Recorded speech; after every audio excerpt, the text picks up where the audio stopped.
Hi friends, prime వీడియోలో release అయిన primitive war cinema ఎలా ఉందో ఇప్పుడు చూద్దాం.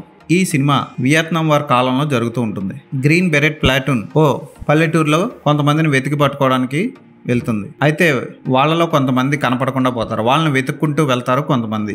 ఆ వెళ్ళిన వాళ్ళకి ఆ పల్లెటూరు ఆ కొండల మధ్య రకరకాల డైనోసార్స్ కనపడతాయి.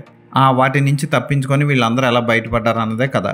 మీరు ఇప్పటి వరకు జురాసిక్ పార్క్, జురాసిక్ వరల్డ్ లాంటి సినిమాల్లో పార్క్లోకి వెళ్ళి డైనోసార్లతో కనిపించుకున్న వాళ్ళని చూశారు. ఈ సినిమాలో అలా ఉండదు. డైనోసార్లు అన్ని రోడ్డు మీద నీట్గా లైన్లో వెళ్తూ ఉంటాయి. కొబ్బరి చెట్ల పక్కన అమలాపురం బ్రిడ్జ్ మీద నడిచినట్టు నడుస్తూ ఉంటాయి. వీళ్ళేమో ఈ సైనికులేమో గలను పట్టుకొని పొలాల మధ్యలో నడుస్తూ ఉంటారు. అవి వచ్చి వీళ్ళని వెతికి కరకర నవిలేసి నచ్చకపోతే ఓన్లీ తల మాత్రం తిని మిగతా బాడీని వదిలేసి పోతూ ఉంటాయి. ఇదే సినిమా అంతా జరుగుతుంది. అయితే విజువల్ ఎఫెక్ట్స్ వండర్ఫుల్ గా తీశారు, అద్భుతంగా ఉంటాయి. లూక్ స్పార్క్ దర్శకత్వంలో అంతగా చమక్కేం లేదు. పోనీ కథ ఎన్నో గొప్పగా ఉందంటే అది కూడా అంత గొప్పగా లేదు. అయినా సినిమా